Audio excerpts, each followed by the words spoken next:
আসসালামু আলাইকুম রহমতুল্লাহ। প্রিয় দর্শক, বিএনপি রাজনৈতিক দল হিসেবে এই বাংলাদেশের মাটিতে বেঁচে থাকতে পারবে কিনা এটা নিয়ে কিন্তু একটা প্রশ্ন দেখা দিয়েছে। কারণ তারা যেভাবে জুলাই সনদকে, গণভোটকে উপেক্ষা করে নিজেদের মন মতন ইচ্ছা মতন দেশ পরিচালনা করতে চাচ্ছে, সেই ক্ষেত্রে কিন্তু আন্দোলনের ডাক এসেছে। ছাত্র জনতা রাস্তায় নামলে পারে, বিএনপির পতন ঘটে গেলে পারে বাংলাদেশের মাটিতে আওয়ামী লীগের মতন অবস্থা কিন্তু বিএনপির হবে। তখন কিন্তু বিএনপির রাজনৈতিক অপমৃত্যু ঘটবে এবং বাংলাদেশের মাটিতে তাদের আর রাজনীতি করার সুযোগ থাকবে না। এ বিষয়ে সন্দেহ প্রকাশ করেছেন এবং অশনি সংকেতের কথা বলেছেন ব্যারিস্টার ফুয়াদ। চলেন তার বক্তব্যটি আমরা দেখে আসি।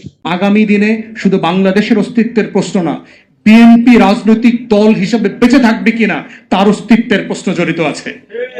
এবং অন রেকর্ড আপনাদেরকে বলে রাখি, আপনাদের সক্ষমতা কিন্তু আওয়ামী লীগের ধারে কাছেও না। সেই আওয়ামী লীগকে কিন্তু লেজ গুটায় পালাইতে হয়েছে। রাষ্ট্রটাকে যদি আগামী দিনগুলোতে এগিয়ে নিয়ে যেতে হয়, আমার সেই ৭১-এর মুক্তির লড়াই, আমার যুগ যুগ ধরে শত শত বছরের এই মাটির, এই মানুষের, এই জমিনের মুক্তির লড়াই এবং আমার ২৪-এর গণ অভ্যুত্থানের লড়াই, এর প্রত্যেকটা প্রিন্সিপালকে সভরেন উইলের ভিতরে অ্যাকোমোডেট করা হয়েছে জুলাই জাতীয় সনদের মাধ্যমে, এবং সেটাকেই উইদাউট এনি ইফস এন্ড বাটস। প্রিয় দর্শক, আপনারা শুনলেন ব্যারিস্টার ফুয়াদ, এবি পার্টির একজন নেতা। তিনি কি খারাপ কোনো কিছু বলছেন? তিনি তো একদম সত্য কথা বলেছেন। তিনি ভবিষ্যৎবাণী করে দিলেন এই বিএনপির কি শক্তি আছে আন্দোলন দমন করার? না প্রশাসনের মধ্যে তাদের লোক আছে, প্রশাসনের মধ্যে সব আওয়ামী লীগ ছাত্রলীগের লোক। কারণ প্রশাসনিক আওয়ামী লীগ যারা আছে ওরা চাই যে বিএনপির পতন ঘটুক, কারণ আওয়ামী লীগের ঘটছে, বিএনপিরও ঘটে যাক। তো আন্দোলনে নামলে পারে এই পুলিশ প্রশাসনকে যদি আপনারা গুলি করতে নিষেধ করেন, লাঠিচার্জ করতে নিষেধ করেন, অতি উৎসাহিত বা অনেকেই কিন্তু আওয়ামী লীগের ওই হাসিনার ফোন করে, তারা কিন্তু ভিতর ভিতর ষড়যন্ত্র করে কিন্তু ইচ্ছাকৃত ভাবে কিন্তু অতি উৎসাহিত ভাবে ওই আন্দোলন দমনের নামে কিন্তু গুলি ছড়বে। আর গুলি ছুড়লে পারে ৮-১০টা মারা গেলে পারে আন্দোলন কোথায় দাঁড়াবে? বেগমান হবে। তখন কিন্তু আর জুলাই সনদ গণভোটের জন্য কেউ কিন্তু আন্দোলন করবে না।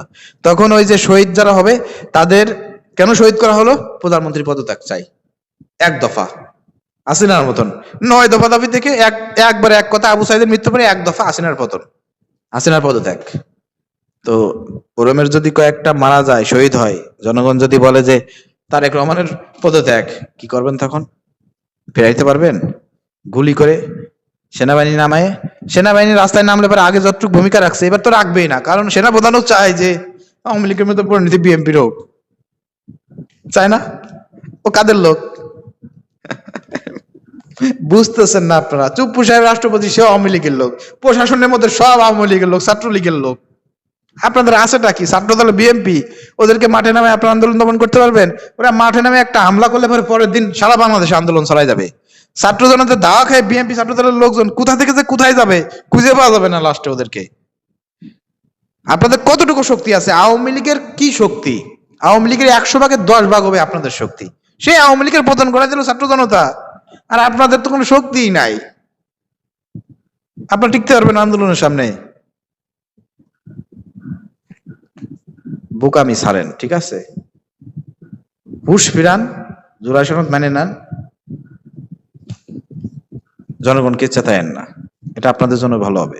যদি রাজনৈতিক অপমৃত্যু না ঘটাতে চান তাহলে জুলাই সনদ মেনে নিয়ে, গণভোট মেনে নিয়ে, জিয়াউর রহমানের মতন প্রধানমন্ত্রী তারেক রহমান তিনিও মানুষের কাছে জনপ্রিয়তা অর্জন করুক, এটাই আমরা চাই। ধন্যবাদ।